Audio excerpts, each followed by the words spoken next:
Hello mga kaibigan, mga kapatid. Bigla lang ako napaisip at nilay na magkaroon ng kaunting video sa marami kong nakikita, lalong-lalo na sa diskusyon kung ano ba ang tamang pananampalataya, no?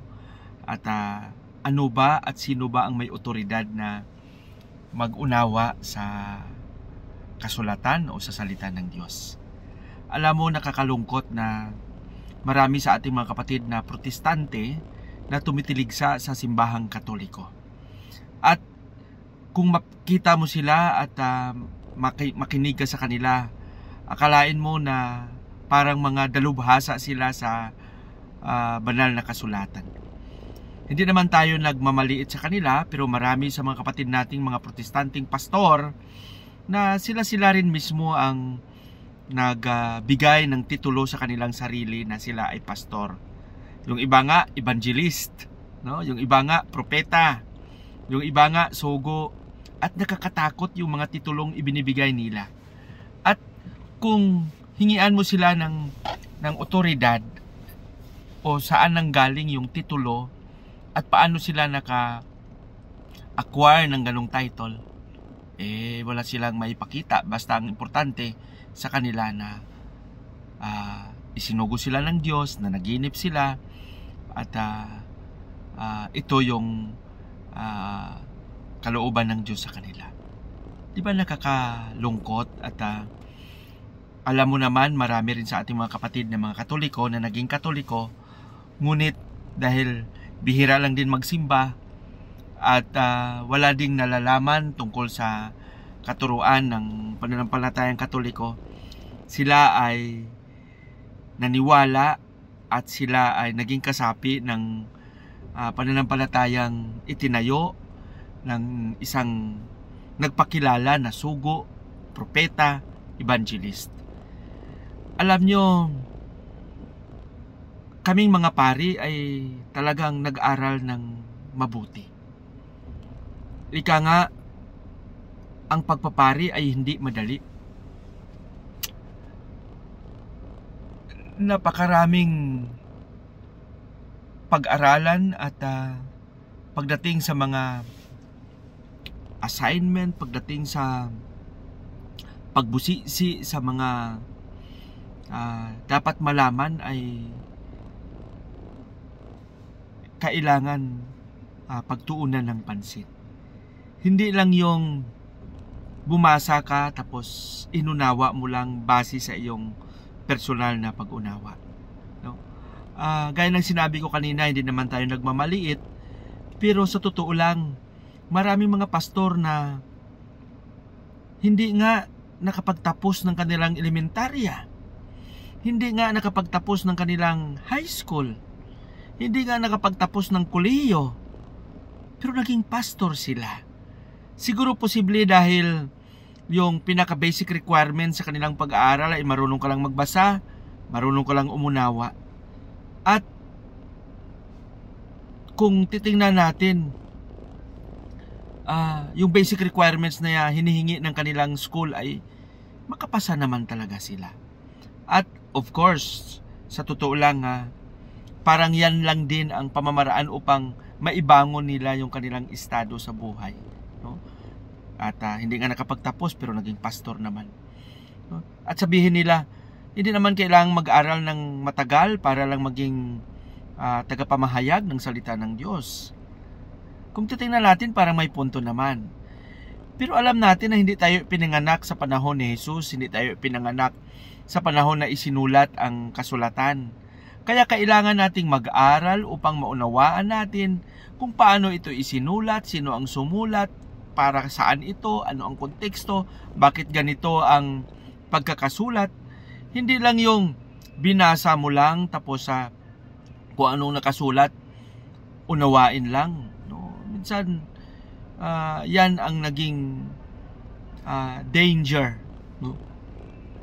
Nagpag-interpret ng kasulatan, no? Nakakalungkot naman na maraming mga Katoliko na naniniwala sa sa ganong pananaw, no?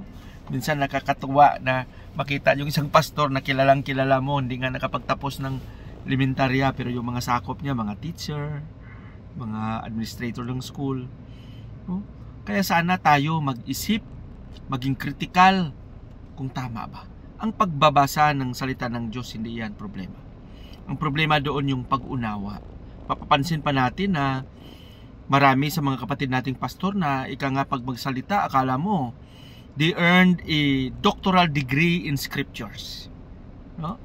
Siguro kung titingnan natin with that knowledge that they have, pumasok nga kayo ng trabaho, pumasok nga kayo ng military, mag-chaplain kayo. Tingnan natin kung anong rangko ang ibibigay sa inyo, no?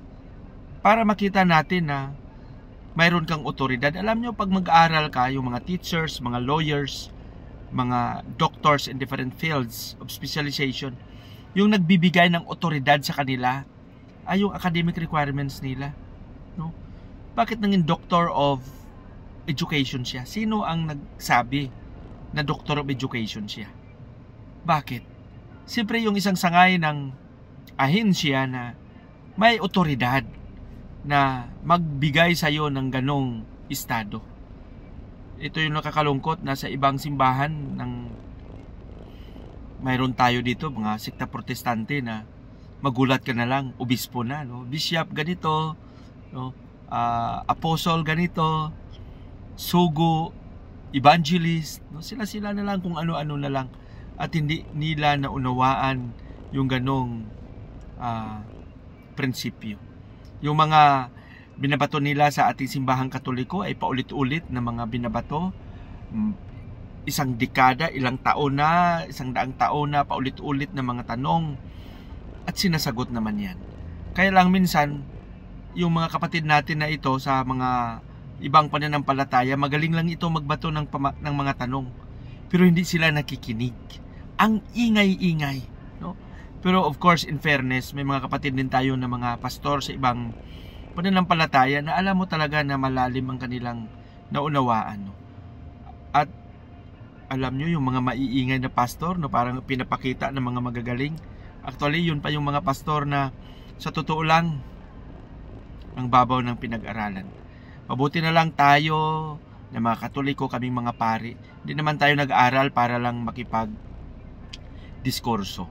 Pero kung kailangan magdiskurso sa marangal at sa eskolastika na pagdiskurso, wag lang idaan sa sigaw, wag lang, kasi minsan akala mo pag magtanong, ganito, ganyan. Pero kung titingnan mo, ang basic na tanong, nabasa mo ba yung buong kapitulo, yung buong chapter? Baka yan lang ang nakita mo, no? Para sa akin, simple lang mga kapatid. Lahat tayo ay maraming mga kapatid natin sa ibang pananampalataya na nagsasabi na sila yung totoong simbahan, sila yung simbahang itinayo ni Kristo, nagsimula sila sa ganito, sa ganyan. Alam mo, pag magsalita lang tayo, pwede naman tayong magsabi kung anong sasabihin natin. We can say anything. Pero yung kasaysayan ay magpapatunay, no? Halimbawa, yung mga Iglesia ni Cristo, mga Baptist, Jehovah's Witness, Born Again, Pentecostal, Assembly of God, Foursquare, kung ano-ano pang mga pangalan ng mga grupo na yan. Subukan nga ninyong pumunta ng Jerusalem, ng Greece, ng Torque, no? Kung ano yung mga sinusulat ni Pablo dyan, yung mga sulat niya sa Corinto, Filipos, Efeso, Thessalonica. Tingnan natin yung mga komunidad na itinayo ni Pablo. Kung ano ang mga simbahan ang nakatayo doon.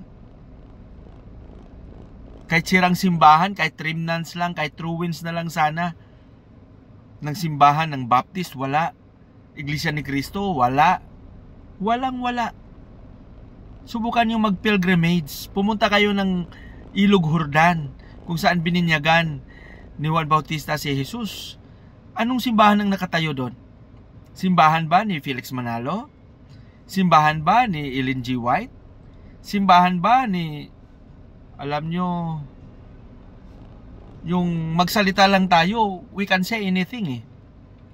But of course, history will prove, and the evidence of history will really tell us na ito yung mga simbahan na bagong-bago lang, bagong sulpot, parang mga kabuti, no? Kahapon lang, noong isang taon lang tumayo, itinayo. Pero ikaw nga pag magsalita akala mo, no? Minsan of course, no, yung sa usapin kasi ng pananampalataya, hindi naman stricto yung meron naman tayong freedom of religion, no? Kaya nga kung titingnan natin, 'di ba, bakit lahat ba na nag-graduate ng education nakapagturo? No? Mag-board pa sila. Kung ano pang mga pagdaanan. Pero ito sa usapin ng pananampalataya, nagbasa lang, natulog. After 1 week, naku, naka-long sleeve na, nakakurbata. Taas noo ng bit-bit yung Biblia at naku, makipagdebate na, no? Siguro yun lang ang pagnilaya natin, mga kapatid. Huwag lang tayo magbase sa personal na pag-unawa. Alam mo yung Biblia, yung mga nasusulat sa Biblia, kailangan yung busisi at malalim na pagninilay upang maunawaan natin ito ng mabuti. Hindi lang yung kung ano yung nabasa mo, yun na yun, no? At nakakalungkot na marami sa ating mga kapatid na mga pastor, gaya ng sinabi ko, na walang ginawa kundi tumaligsa, no? Makita, lalong-lalo na kalaban nila yung pananampalatayang Katoliko, no? Akala mo, kayo ganyan, no? Siyempre, alam natin, estratehiya yan para lang makapag ka ng mga miyembro. Pero kung ikaw ay talagang tapat, kung ikaw ay talagang may panindigan sa paniniwala mo, hindi ka lilipat dahil alam mo.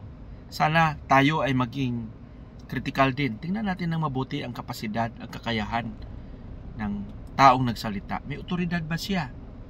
Saan ba niya nakuha ang kanyang kaalaman? No? Hindi lang ito sa pasigaw-sigaw, no? Alam mo, maraming mga dalubhasa na mga pastor sa iba't ibang pananampalataya na talagang nag-aaral, talagang may diploma, talagang galing pa sa mga kilalang mga theological school. At dahil sa kanilang pag-aaral, sila ngayon ay naging tapat na defensor ng pananampalatayang Katoliko, no? Nandyan si Brother Noe Dura, si Brother Paul Alima, at marami pa, no? Itong mention ko na dalawa, kilalang kilala ito, no? Ito yung mga tumutuligsa noon sa pananampalatayang Katoliko at ngayon ay naging Katoliko na. Nakakalungkot na yung mga pastor ay naging Katoliko at yung mga Katolikong hindi nagsisimba ay naging Protestante. So siguro, mga kapatid, para sa akin, kung ano man ang pananampalataya mo, ipahayag mo yung pagmamahal, yung awa at kabutihan ng Panginoon. Huwag kang magbigay ng komento at maghusga sa pananampalataya ng iba, no? Ang Katoliko walang ginawa kundi dipinsahan ang pananampalatayang Katoliko, no? Lalong-lalo na halimbawa ako ngayon, hindi naman ako nag-uusig, pero syempre pag marinig ko or may kausap ako na ganyan, sinasagot ko. Hindi natin pwedeng sagutin yung mga tanong. Kung sila nga naging may panindigan na akala mo alam na nila lahat, na nag-aral lang ng 6 na buwan, 1 linggo, ako pa kaya na nag-aral ng mahigit, no? Mahigit pa at sobra, triple pa, quintuple pa, no? Mas matagal na panahon na nag-aral, no? Kaya mga kapatid, sana maging critical tayo. Ipagdasal natin palagi na maliwanagan tayo ng ating puso't isipan. Alam nyo, marami akong mga pastor na kilala na wala kang marinig sa kanila, no? Ginagalang nila ang pananampalatayang Katoliko, pananampalatayang paglipay, kung ano man ang pananampalataya ng kanilang kaibigan. Wala kang maririnig. Ang pinag-uusapan palagi ay kung paano tumulong, kung paano makiisa, paano maipahayag na ang Panginoon ay Panginoon ng awa, Panginoon na mahabagin, Panginoon na nagmamahal, at Panginoon na nagpapalaga sa bawat isa. Mga kapatid, maraming salamat sa inyong pakikinig. Pagpalain nawa tayo ng Panginoon.